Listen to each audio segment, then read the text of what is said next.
So you walked into our office.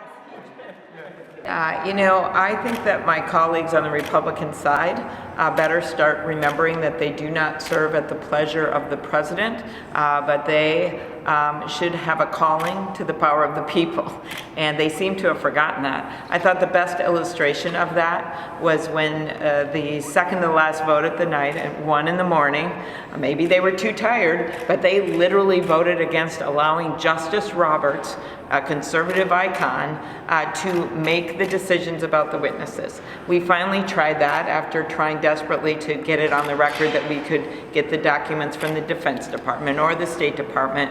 We finally said, okay, let's let Justice Roberts decide what witnesses and what evidence is relevant to this proceeding. They said no. And I think, to me, that just says it all, because all we are asking for right now is 4 witnesses.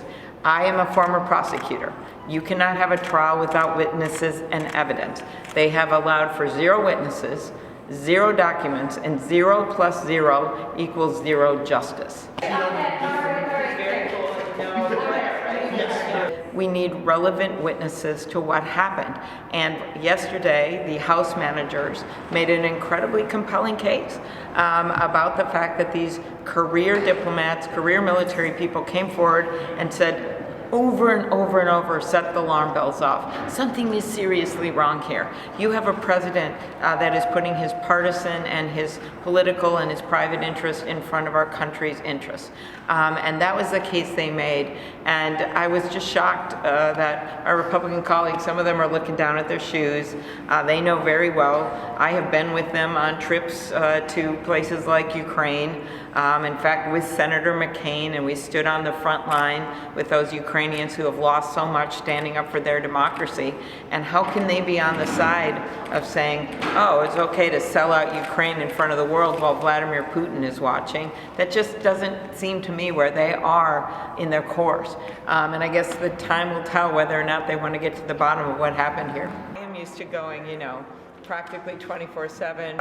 It was quite a 48 hours. I started in a blizzard in Iowa and ended up leaving there with the endorsement of the New York Times and the Quad City Times, and we had huge events even in the middle of icy snowstorms, and we are on a surge, there's no doubt about it, with some bigger and bigger polls, including in New Hampshire.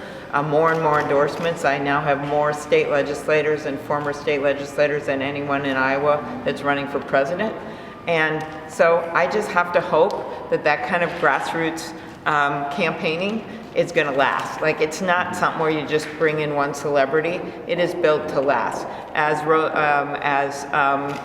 one of our favorite legislators there, Ruth Ann Gaines, who's an African-American legislator from Des Moines, said yesterday at the press conference when they said, well, what celebrity is Amy bringing in? She said, you're looking at it. She said, in my neighborhood, I am a celebrity. Any culture shock between the campaign trail and sort of the adrenaline rush and yesterday in the Senate? Okay, so I am used to going, practically 24/7, town hall after town hall, answering questions, and then all of a sudden you're on like a digital detox. You're sitting in there, you can't, look at your phone, you can't communicate really, and you are in there, and I have a lot of friends in the Senate, that helps, and I sit with a bunch of my friends of Sherrod Brown and Bob Casey and John Tester and Chris Coons in that back row.